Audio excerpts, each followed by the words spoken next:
My father forced me to pay rent at 16, but let my brother live free. I found out why, and it shattered me. I was 16 years old the first time my father told me I had to pay rent to live in my own home. He didn't shout or argue. He said it calmly, like it was the most reasonable thing in the world. He slid a piece of paper across the kitchen table with a number written on it, and my stomach dropped when I saw it. I remember staring at his face, waiting for him to smile or say it was a joke, but he never did. At that age, I was already working part-time after school, saving every dollar for college. My days started before sunrise and ended late at night, juggling homework and exhaustion. I didn't party, I didn't get in trouble, and I never asked for much. Still, my father said paying rent would teach me responsibility. I nodded, even though something inside me felt deeply wrong. What made it worse was that my younger brother lived in the same house and paid nothing. He was 14 at the time, spent his days playing video games and barely lifted a finger.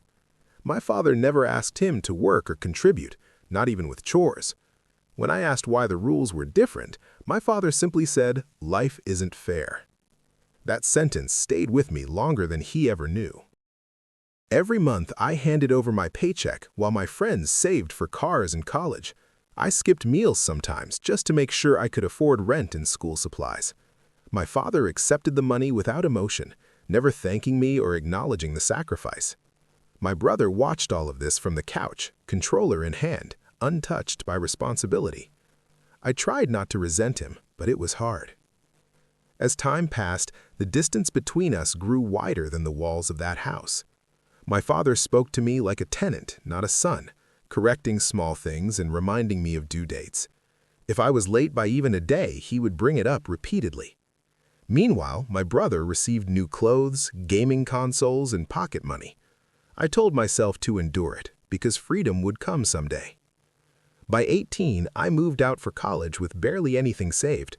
I worked multiple jobs, slept on a mattress on the floor, and learned how to survive without help. My father never offered financial support, not even advice. My brother, on the other hand, stayed home rent-free well into adulthood. Every visit back felt like reopening an old wound. Years passed, and I built a stable life through sheer persistence. I graduated, found a decent job, and slowly healed from the resentment I carried. I limited contact with my family, keeping conversations polite but distant. My father never explained his decision, and I stopped asking. I thought the past was buried. Then, one evening, everything changed with a single phone call. It was my aunt, and her voice sounded hesitant, almost guilty. She asked if I had ever wondered why my father treated me differently.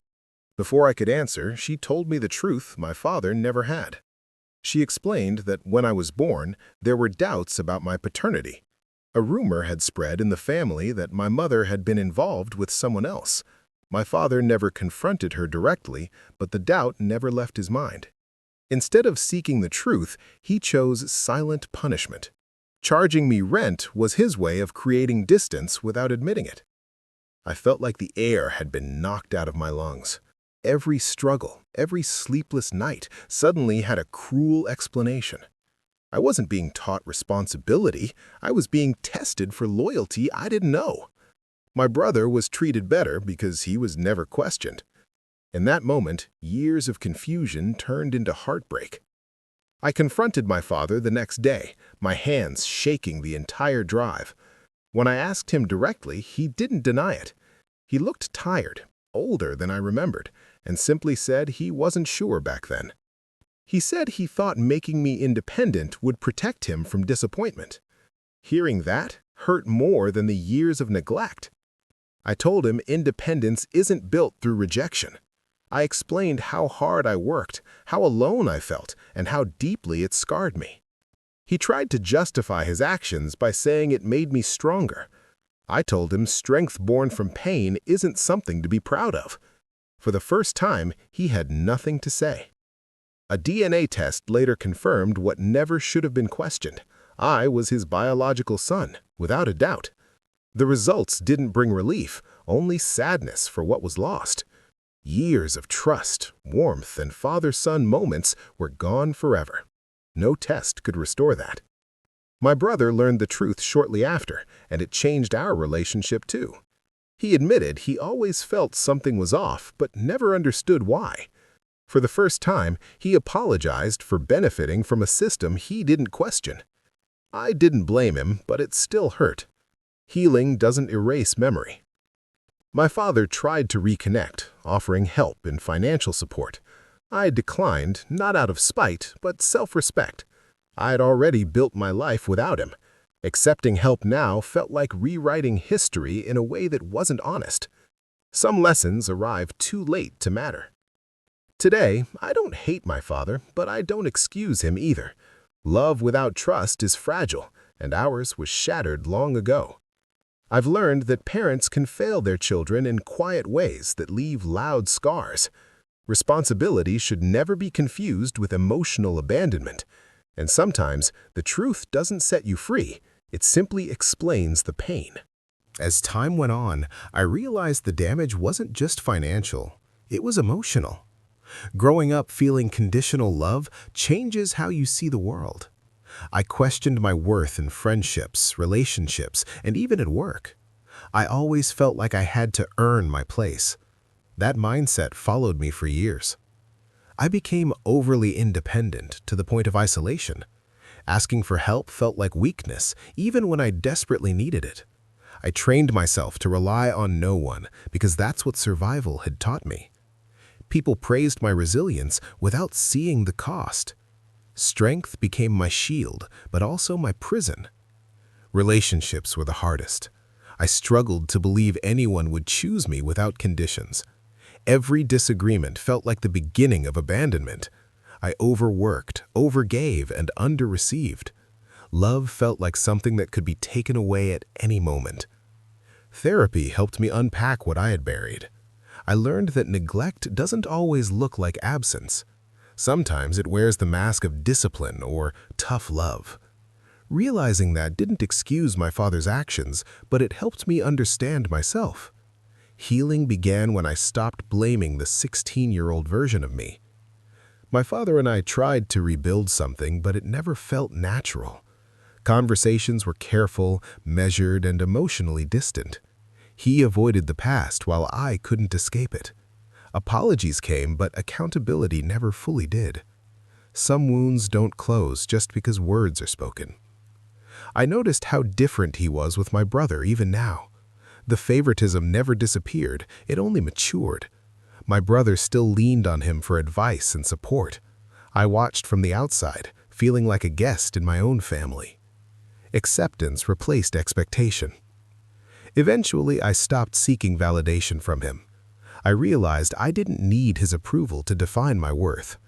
My life was proof enough of my resilience and growth.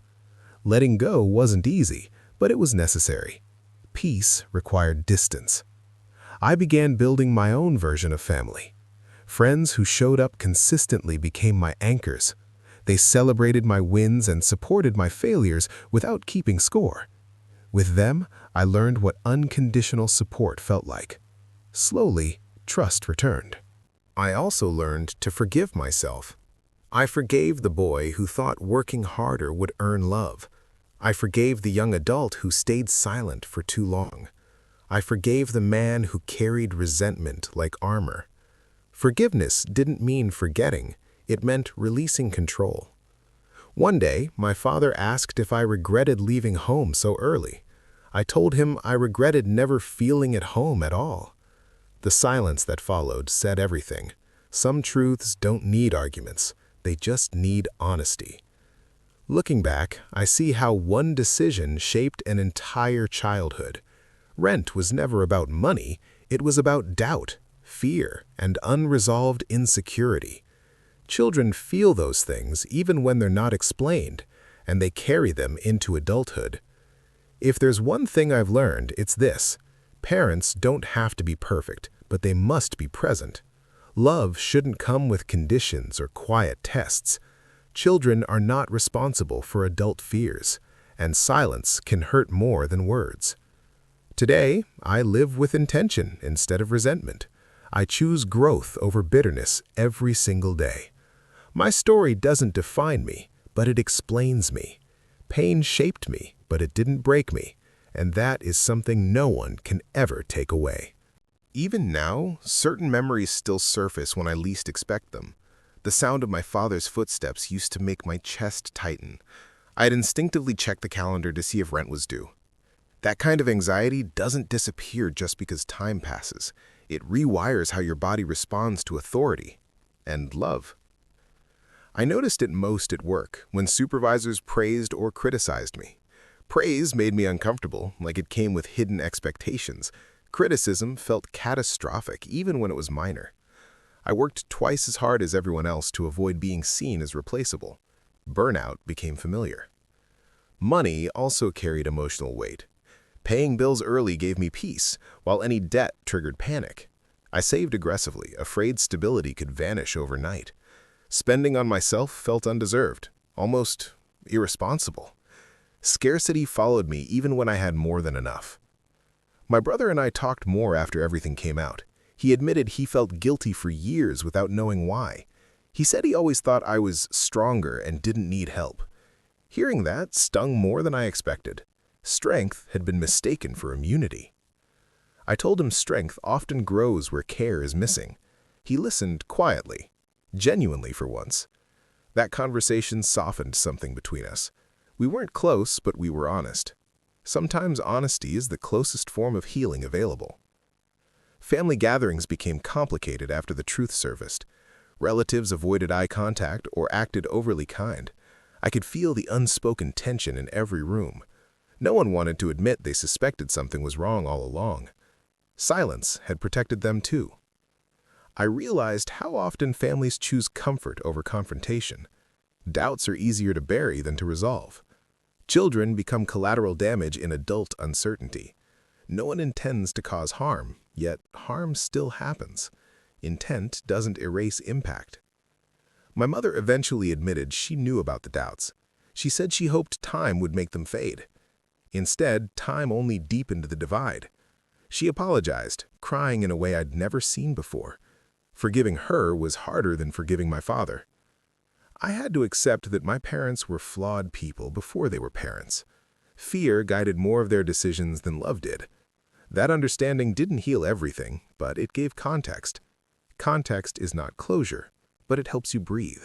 It turns chaos into something you can name. There were moments I wondered who I would have been if things were different. Would I have been softer, more trusting, less guarded? Would I have taken risks instead of playing safe? That alternate version of me exists only in imagination.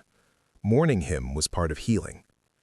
Eventually, I stopped replaying the past on repeat, not because it stopped hurting, but because I deserved peace.